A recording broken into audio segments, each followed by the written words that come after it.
ভারতের মতো জনবহুল দেশে খুব কমই এমন জায়গা আছে যেখানে অল্প লোকের বাস, আর এরকমই রিমোট প্লেসের মধ্যে একটি হলো স্পিটি ভ্যালি। এটি একটি কোল্ড ডেজার্ট ভ্যালি। আয়তনে এটি দিল্লির 10 গুণ, আর এখানকার জনসংখ্যা দিল্লির 0.1% থেকেও কম।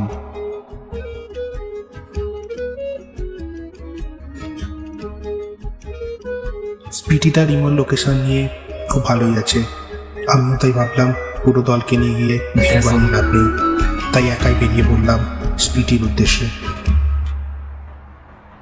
সকাল সকাল মানালি থেকে কাজার বাস ধরে আপনি পৌঁছে যেতে পারেন স্পিটি ভ্যালিতে। আর আপনি যদি এই বাস জার্নি করেন, এটি আপনার জীবনের সব থেকে সুন্দর, সব থেকে মেমোরেবল এবং সিনিক জার্নির মধ্যে একটি হবে।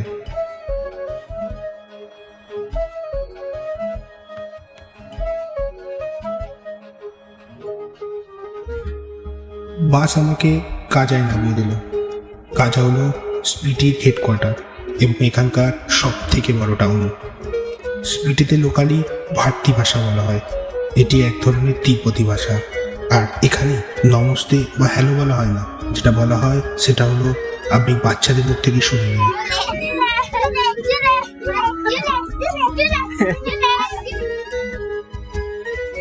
স্পিটির বিষয়ে আরো জানতে আমি গেলাম এখানকার সব থেকে বড় গুম্ফা বা মনেস্ট্রিতে। এই গুম্ফাটির নাম কি মনেস্ট্রি।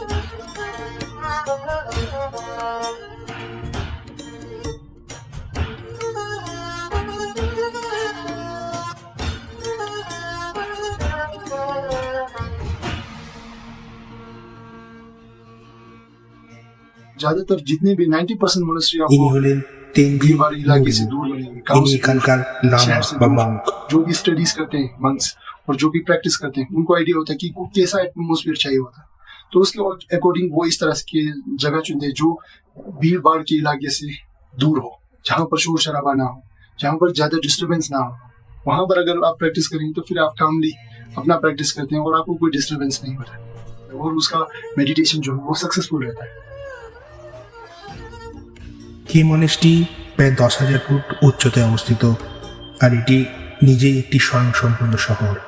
এখানে স্কুলস, মন্দির, প্রার্থনাস্থল, হোস্টেল, বড় বড় রান্নাঘর, রেস্টুরেন্ট, খেলার মাঠ আরও অনেক কিছু রয়েছে।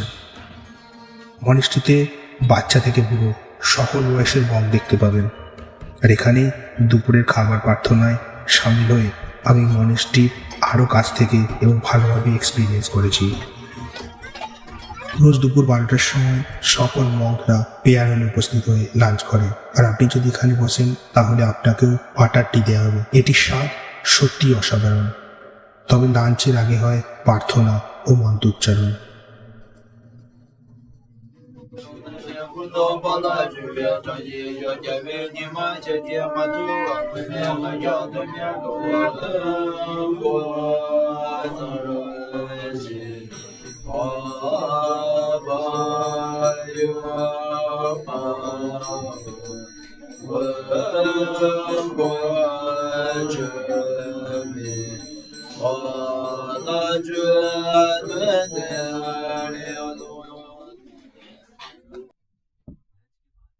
লাঞ্চের পর সকল বাচ্চা মঙ্করা নিজেদের প্লেট ও বাটি নিজেরাই ধুয়ে ফেলে। এদের মধ্যে অনেক বাচ্চারই বয়স 5 বছরের কাছাকাছি। লাঞ্চ তৈরি হয় এই রান্নাঘরে, এই সব বড় বড় ডেচকিতে।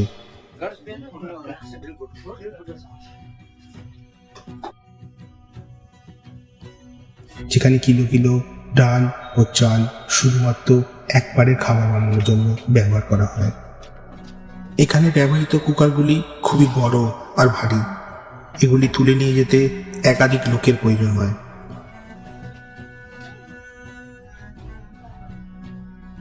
এরপর কিচেন থেকে বড় বড় বালতিতে ভরে পেয়ার হলে খাবার পরিবেশন করা হয়।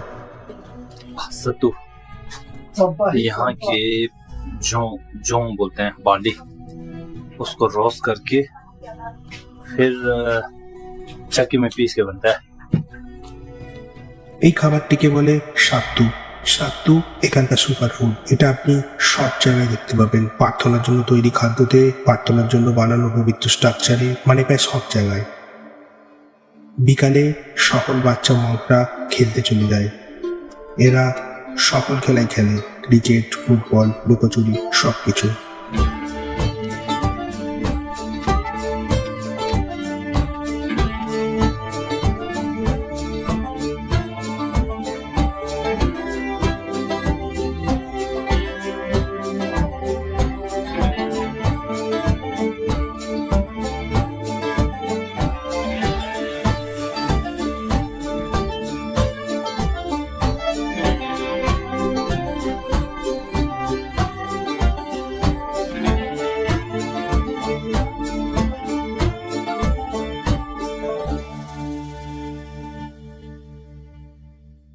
आपको सिर्फ एडमिशन कराने की ज़रूरत है, बाकी सब जो चीज़ें जितने भी जैसे फूड्स खाने से लेकर कपड़ों का, रूम का, और जैसे मनी, पॉकेट मनी, इन सब का मोनेस्ट्री ख्याल रखता है। हर फैमिली से जैसे परिवार का दूसरा लड़का हो तो वो इधर भिक्षु बन के जाता है, वो दो होगा तो एक इधर आते हैं। तो मम्मी पापा की याद नहीं आती? याद आते हैं ना, संडे को जहाँ कभी चले जाते हैं ना, कब हम लोग भी जाने हैं, फिर मंडे को हम लोग आते हैं, घूमने चले जाते अपने गाँव? अच्छा, तो मेरा गाँव किबर, इसका गाँव किबर, दोनों गाँव किबर है? अच्छा अच्छा।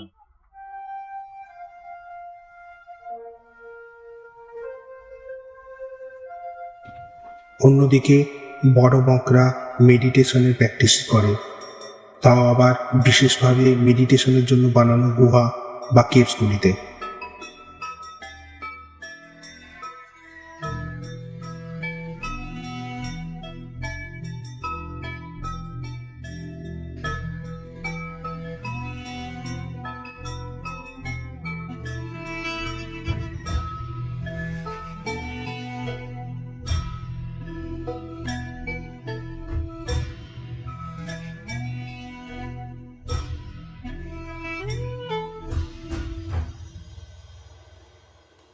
वहाँ पर आपने सेपरेट केव देगा, केव अलग अलग से, वो सेपरेट, अगर कोई सेपरेट करना चाहता है मेडिटेशन तो वहाँ कर सकता है।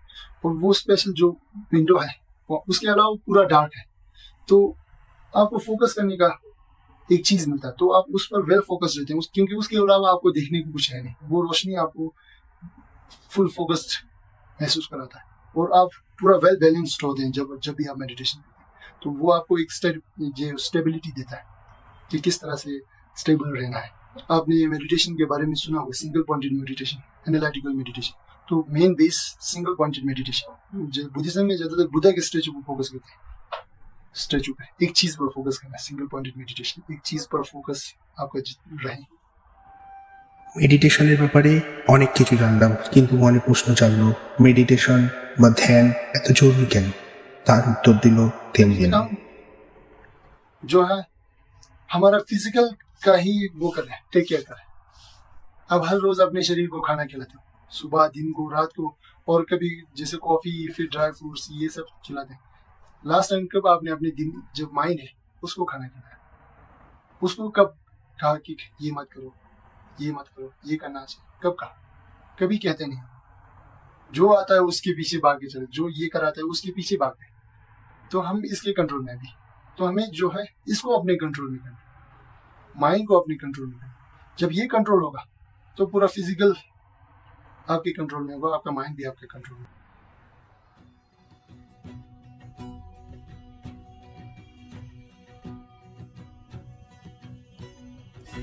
এত সহজ সরল জীবনযাপন, তাও আবার নিজেদের ঘর থেকে বহু দূরে।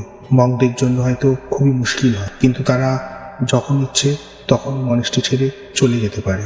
ऑल अराउंड 350 मंथ्स है, तो उनमें से बहुतों ने छोड़ा है।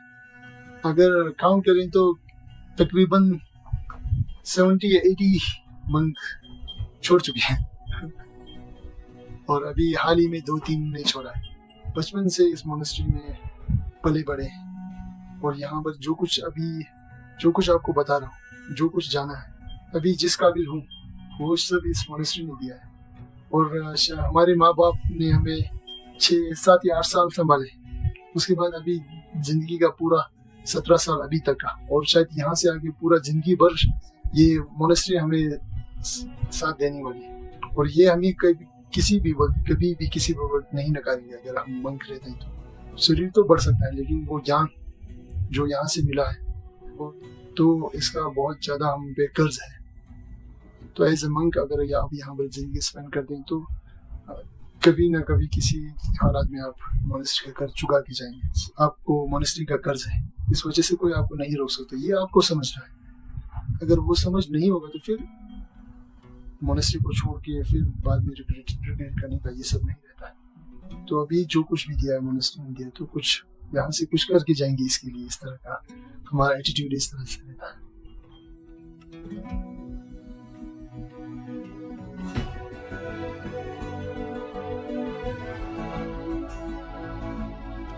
তেনজিং লামার সাথে কথা বলে অনেক কিছু জানলাম, এই মনেস্ট্রির বিষয়ে, মগদের বিষয়ে, হয়তো জীবনের বিষয়েও। এটাই তো ভ্রমণের সুফল। এটা আপনাকে নতুন নতুন এক্সপিরিয়েন্স করায়, নতুন নতুন লোকেদের সাথে পরিচয় করায়। প্রতিবার প্রতি জায়গায় আপনি নতুন কিছু শিখতে পারেন। স্পিটির মতো এমন আরও অনেক জায়গা, অনেক নানা গল্প পড়ে আছে, যেগুলি আপনাদের সকলের সাথে আমি শেয়ার করে নিতে চাই। তাই আবার দেখা হবে পরের অভিজ্ঞতা নিয়ে।